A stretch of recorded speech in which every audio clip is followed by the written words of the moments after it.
Hello everyone, I'm EGE and LAGAT, and we're going to talk about Mandaya tribe. So first, I have here an outline of my report, and please take note of this so that you can follow along.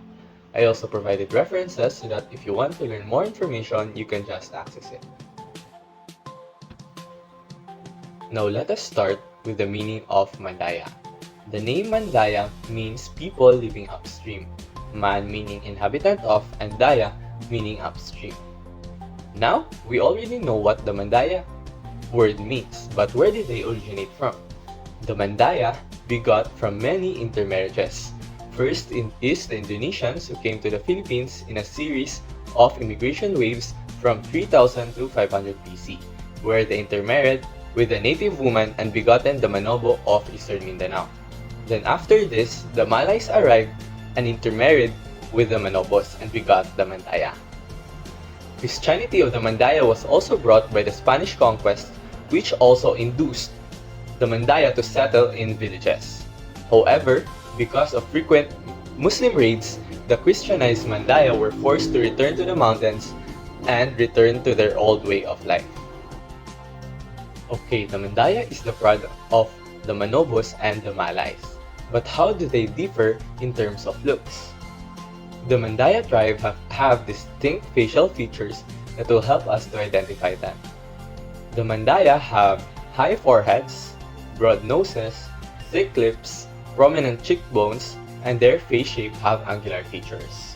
If you live in the areas near Davao Oriental and find these facial features, it could be possible that they are part of the Mandaya tribe. You now have an idea of what does a Mandaya look like. However, there is still more to it. The Mandaya is also divided into 5 principal groups, and I have here descriptions that distinguish them from each other.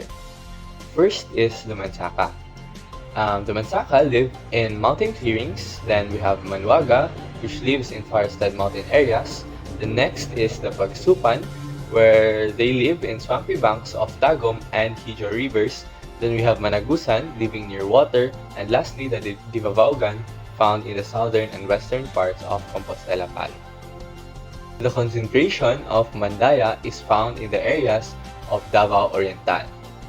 Now that we already know about the tribe, let's dive deeply about their arts and crafts.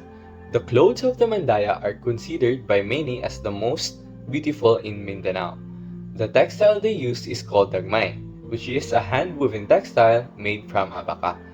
Making it, the tribe members soak their tannin-dyed yards into iron-rich muds.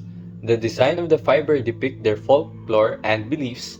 One popular motif they use is the crocodile dome at various levels of abstraction. Next is the dagum. These are cotton blouses that the Mandaya wear. The dagum is made with various colors, usually red, blue, and black, and these colors are worn by particular people in the tribe. The old women and Christianized Balyana wear black blouses, and the blue and red blouses are worn by other Mandaya women. Next is the dagum ng usok. Now if the women have dagum as their blouses, the Mandaya men also have dagum ng usok, which literally means man's blue collarless shirt. The Mandaya also have this unique Mandaya hat. This Mandaya hat is made of guinit. The designs in this Mandaya hat are turned into the concave shaped hat. This hat has colored feathers which are found at the back of the hat. Then thongs are then used to attach and keep the hat in place. And that's all for their arts and crafts. There's still more, but I don't think my time is enough to provide you all of it. Now let us talk about the leadership system of the Mandaya tribe. First on the list is the Likid. The Likid is the leader of the tribe. This person acts as an advisor who settles disputes among the villagers of the tribe. A Likid is called Mangkatadong or Magtambagay. The Likid is a man of wisdom, talent, and peace. He hands down unwritten laws and customs of the Mandaya to the younger generation. One example of a Likid is Mandaya tribal leader of Sitio Sangab, Likid Copertino, Mabayanban, Banugan. He started the annual festival Kalindugan, which means rising up, which pushed the tribes to celebrate their being Mandaya and bring back the culture that was almost forgotten 18 years ago. CAD T01 was awarded to the tribe, which was the first of such titles given to indigenous communities in southern Mindanao. Their land was their pride. However, the NPA didn't like that and wanted to have ownership of their land. The tribe have fought the rights of their land as it is their pride to oppose the NPA. And as said by LAGAT Cupertino Banugan, the Mandaya are proud and detest interference from outsiders, whether they are investors, politicians, or insurgents. But after the NPA killed multiple tribal leaders, LAGAT Cupertino Banugan didn't want to stand down and fought for their tribe.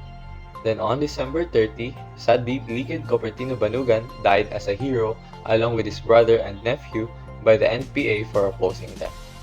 Next to the LAGAT is the Bagani. The Bagani is ranked first in bravery and strength. The Bagani came from a Bagani family line. If the LAGAT is absent, the Bagani assume full responsibility for settling disputes. And in the past traditions, in the Bagani family line, to become a Bagani, it is required to kill at least 10 people with their own hands and capture a number of children for sale as slaves. Then we have a noble class of Bagani. They are the headman or called warrior chief.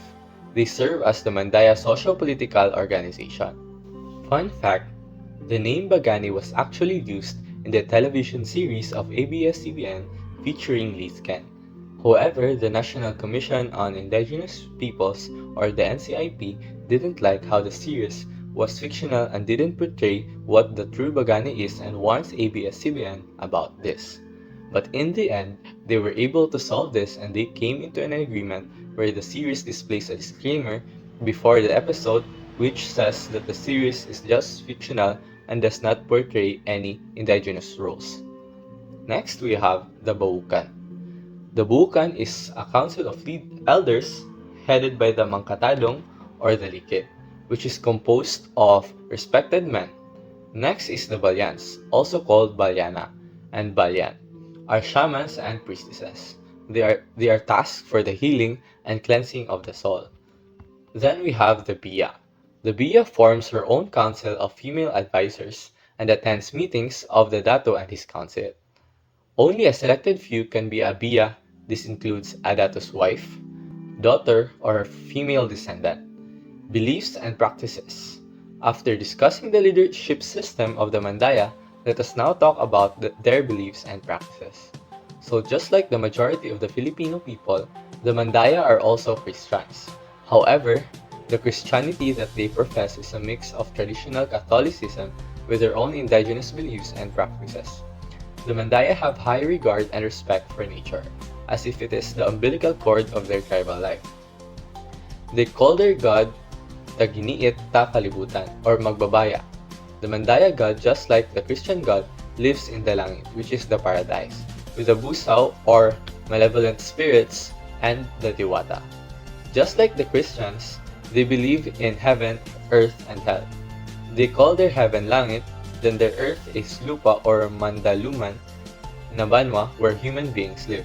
Then their hell is the bilibulan or ugsuban, which is the home of the dead.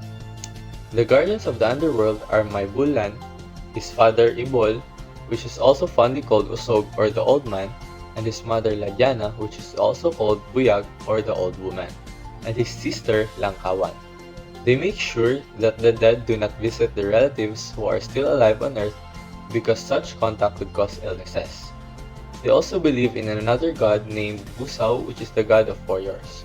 They believe that the Busaw would descend upon the Bagani to make them brave and strong in combat so that they may spill human blood for the Busaw to drink. The next is the Diwata. The Diwata also believe descends upon the Balyan, which is their priestess to communicate with human, to accept their apologies for their mistakes and unfaithfulness, to cure their illnesses and to drive away their misfortunes. If human transgressions have been committed, these friendly spirits accept the blood of domesticated pigs and chickens as offerings. The next is the stages of Mandaya marriage. The Mandaya marriage is also quite familiar to us Filipinos. First is the pakasayod. This is where the couple gets to know each other. Then second is the pamuka or kagon. In this stage, both families of the couple meet. And third is pagtawas, which is the betrothal where they make promises for their future marriage. This stage is where the engagement happens. Fourth is the kasamungan. In this stage of the families of the couple will set the date of the marriage. Then lastly is the pagtuludda or patulud, where the couple says goodbye to the family of the girl and the man's family will provide the married couple a place to stay. After talking about marriage, let us talk about pregnancy. During pregnancy, the husband is tasked to provide all of the wife's cravings. However, the wife continues to work in the farm, rain or shine, because it is believed that the tagali or the object of conception lies within the child. The Mandaya also believe in paglilihi, where the pregnant wives are encouraged to eat ubod ng uway or rattan roots or butong if she wishes her child to have fair complexion. The Mandaya also believe in wakwak or kikik, which are men or women possessing evil power. And before delivery, they put up kabyawa branches, which are native lemon trees, to drive away these evil spirits.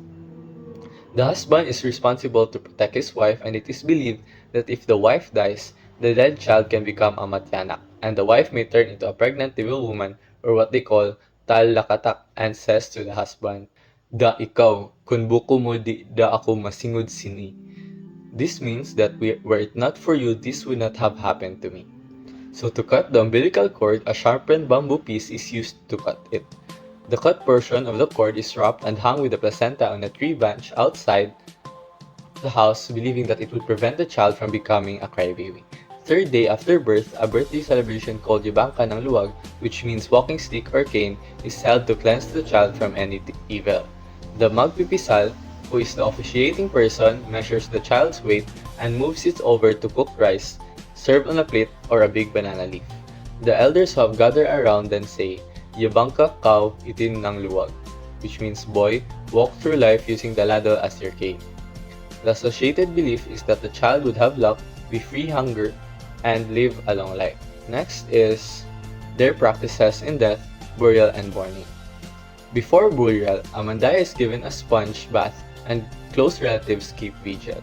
Burial must be held on the same day that the person dies and should lie straight with hands at the side. The corpse is then covered with a dagmay, and a mandaya who is killed by an opponent is left reclining on a tree to rot. A palakub, dirge drumbeat or clapping, is played on the cover of the log coffin before the body is laid inside it to keep evil spirits from snatching the corpse. And if the husband dies, the wife sings her last bayok and it is forbidden to sing again until she remarries. The Mandaya traditionally practiced secondary burial after many years. They would clean the bones of their dead, wrap this in newly woven dagmay, place this inside a Chinese jar, and store this inside a cave. Then I have here a page to summarize it all up. Please read this, and that's all. Thank you.